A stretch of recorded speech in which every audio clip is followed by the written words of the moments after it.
Hello and welcome back to my channel. My name is Misty. I am a writer of princess books for young adults, and I'm so happy to have you today because I have some very exciting stuff to share. Also, if you're new to my channel, I do videos about writing and writing adjacent things, so if you would hit subscribe, I would appreciate it. And also if you would like the video, thank you very much and have a great day. So in this video, I'm finally going to talk about the book that I've been in the process of writing now for the past 3 years. And on this channel, I've just referred to it as many different things. So I want to finally be able to have a definitive way to refer to it while I'm talking about it. And I also kind of wanted you guys to know like what's going on with this book that I'm working on. So as I mentioned, I do write a specific type of book that I refer to as princess books. In case you're not super familiar with that term, I thought I would go ahead and give you a quick rundown. So I just pulled a few books from my bookshelf to show you what I mean when I say princess book. So this is all going to be my definition of what princess books are. It might vary from person to person, but this is kind of what I think of as the genre that I like to write. So I'm sure by now everybody knows Ella Enchanted. It was pretty popular. It still is pretty popular, I believe. This is an example of a princess book. Book of a Thousand Days by Shannon Hale. An Enchantment of Ravens by Margaret Rogerson. House of Salt and Sorrows by Aaron A. Craig. Princess Ben by Catherine Gilbert Murdoch. And Even the Darkest Stars by Heather Fawcett. So these are just a couple of examples, and they're just ones I had on hand, so they're not like the most popular books ever, but I just kind of wanted to give a basic general idea of what I'm talking about. It is a genre I'm extremely passionate about and one day hope to master. So for me, the hallmarks of this genre are a female protagonist, usually between 15 and 17 years old, depending on the age range that this book falls under, whether it's like middle grade, young YA, or older YA. And the main character is either usually a princess herself or falls in love with a prince throughout the course of the story. Not always, but that is generally what happens. There's also usually a plot that revolves around some kind of adventure, and it usually has a lot of fantastical elements and mythical creatures and stuff like that. Like I said, it's important to note that just because it's a princess book doesn't necessarily mean that it has a princess or prince as the main character. Sometimes the main characters are just royally adjacent or serving royalty in some way, or they have a strong element of royalty in the book somewhere. A good example of this is one of my recent favorites, Spin the Dawn by Elizabeth Lim, in which the main character Maya and her love interest are not royalty themselves, but they are very royally adjacent. They serve royalty and they like live in palaces and stuff like that. So that is what I like to read and write, and so for the past 3 years I've been working on a book that I first called The Chef and the Forager. So that was the title I first had for it, and I was super sure of myself at the time. I thought that was a great title. So I still think it's a pretty interesting title that describes the story and says that it's a fantasy book. But as I continued writing new drafts, I decided I didn't want to call it that anymore because I didn't want the story to revolve around the main character's relationship with other characters. It was more about the main character herself and the journey she goes on. And so I didn't want to call specific attention to the forager in the story in the title. I didn't feel like it fit what I was going for. So I scrapped that title, which let me tell you was hard. I was pretty married to the title and it really hurt to scrap it. And I knew it would be really hard to come up with a new one because it's just one of those types of books. So then I was calling the book Project Chef for a while, and I've actually referred to that book as Project Chef in a couple of my older videos. But then as I kept writing, I realized that I didn't want to call people that cook chefs in the book. I wanted to refer to them as cooks because that sounded more fantasy to me and just more of the vibe I was going for. So I couldn't even call it Project Chef after a while. So I had to scrap the term Project Chef, and then I just couldn't get it together to come up with a better title for it or any kind of working title for it. So for a while it just did not have a name at all. And so whenever I wanted to talk about it in any of my videos, I really struggled hard to talk about it because I didn't know what to call it. So for a while I was calling it My Second Draft, which also sounded weird and wrong because I've been through so many different drafts of this book and it didn't even feel like the second draft at this point. The book had gone through so many overhauls and revisions that calling it My Second Draft was just kind of weird. Plus, anyone who didn't watch my channel before ever wouldn't really know what I was talking about. You know, like they would be able to infer like, oh, her second draft, she's working on a book, but like I wanted to refer to it as something else. It didn't fit.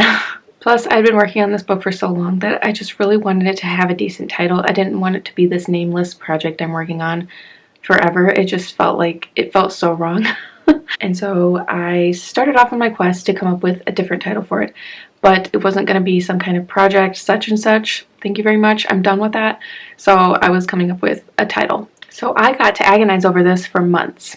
I think best when I'm kind of shut off from the rest of the world. So like before I go to bed for the night is usually my best thinking time. Like not even in the shower, because I feel like I'm too distracted even then. So like playing there just in the dark with my eyes closed is the best way for me to actively think about things. And so I find that I do a lot of my best thinking that way. So that was my night for many months, was laying there trying to think of a title. So I thought of every possible combination of words and phrases and themes from the book that I could spackle together to make some kind of title, and nothing worked.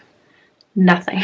And I was very picky in particular because I needed a title that would scream fantasy book and also that would maybe suggest princess book, and it needed to sound good when said aloud, which is really hard actually. And I also needed the reader to know up front that the book relied heavily on cooks and cooking and themes of cooking. I really needed the reader to know that up front so that they would know what the story was about, because that's what it's about, is cooking and cooks. So I really needed to have that as part of the title.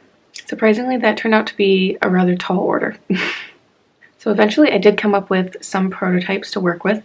So the first one I came up with, or one of the first ones I came up with, was a knife to cut the sky, which I really liked until I said it enough times and I realized that it ended up sounding like a knife to cut this guy. And yeah, that's not what I was going for at all. Which, that sounds silly, right? But if you do say it enough times, it does start to sound like that. And that's not what I wanted for my book at all. Another good one that I thought was good anyway was Stir the Stars. But the more I thought about it, the more I realized that it might give the reader the impression that the main character in the book has to physically stir the stars and that it referred to some type of magic system. And that's not at all what the book is. I didn't want to give the reader any like false expectations about magic or anything, or anything that appears in the book. I wanted the reader to, I didn't want them to have any kind of false expectations. So I decided against that title eventually, which was hard too because I really liked that one. Another fun one I came up with was Kingdom of Cake and Knives, which had some good alliteration, but that one also didn't work because I felt like that was a title that was more intense and came with a connotation of like political intrigue, like very intense political intrigue. With the knives part and the kingdom part, I just felt like it was too stabby and too political for what I was going for.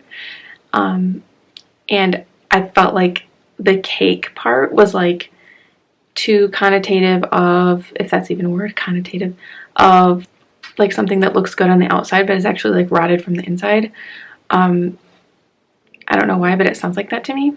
So I didn't really want to give off that vibe of just being super political because that's not what it is either. Oh, unfortunately I had to scrap that one too, even though it is a cool sounding title. But I'm very pleased to be able to tell you that after months of trying to come up with a good title, I have finally come up with something that I really like and that I think really fits the story. But before I actually tell you, let me just go ahead and tell you what the story is about, and then you can hear the title and kind of judge for yourself.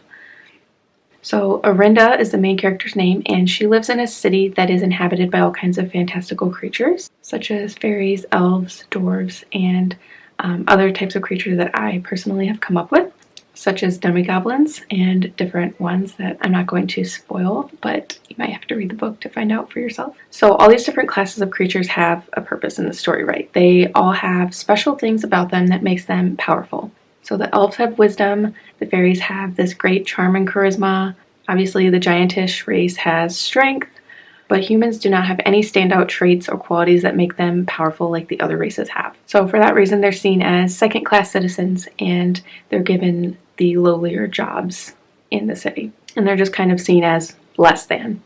So Orinda came to the city because she wants to be a cook. But she comes to find out that the role of cook is actually a very prestigious and sought-after role, and it's not given to just anyone. And so she learns that the only way to become a cook is through years of expensive training and a certification exam. So she'd lived on a farm her whole life and didn't know anything about the way the kingdom actually worked. And so it's not only the city, but it's the entire kingdom that's this way. So in her less than legal efforts to become a certified cook, she's actually accused of poisoning a local nobleman when he drops dead in the inn she works at. So she's got to flee the city to avoid capture. And along the way, she discovers a much bigger plot that actually endangers the life of the Fairy King and maybe even the entire kingdom. And she alone might have a unique way to stop it, but she might not want to. I really didn't want to give any spoilers, and it's hard to know what to tell and what to keep to yourself as you're writing something, so that's all I'm going to say for now. But just so it gives you a general idea of what the story is, I feel like you sort of have an idea of what it's about now. So I'll leave it at that, but I have titled it as The Cook's Poison. So this is a title that I know sounds a bit simple and not as glamorous as some of the other titles that I came up with or that you see out there on the shelves, but I feel like it really does its job well, and I'll tell you why. Number one, very important, it lets the reader know that the book is a fantasy book. The Cook's Poison, I don't think could sound like anything else other than a definite fantasy book. And also, if you're an avid reader of the princess book genre, it does kind of tell you, it kind of gives you that feeling that it is a princess book, especially when paired with the cover that I intend on putting with it, which has a girl on the front. You kind of just get this instant, vibe that yes, it is a princess book, because the title refers to the main character, and it would have the image of the main character right there on the front cover. And I also think that it's nice and unique. It gives the reader a sense of what the book's about, but it also tells them that this book is unique because not a lot of books in my genre are focused on cooks specifically. So a lot of them have elements where, they mention cooks or, this or that, but very, very precious few have anything to do with, the main character actually wanting this profession for themselves. So I think that's pretty unique. And best of all, it refers to the plot of the book, which is important, but also after reading the book, you will see that it refers to the theme of the book as well. So it takes on a new meaning after the book is read, and I think that's one of the hallmarks of a good title too. So after you've read it, you'll be able to connect the theme of the story back to the title, and so it all comes around full circle. So I'm excited about that. So that's it. That is my update on my story, and I hope that you enjoyed this little journey I took you on. It was a long, hard, difficult journey to get to this title, but I'm very, very happy with it, and I hope you guys let me know what you think in the comments below. And I hope that you will also consider liking and subscribing this video because it does help me out a lot, and hopefully helps you out too if you like these types of videos. It'll help you know when I post. So from now on, in my videos, I will be referring to my book as The Cook's Poison, and now you'll know exactly what I'm talking about. So until next time, bye!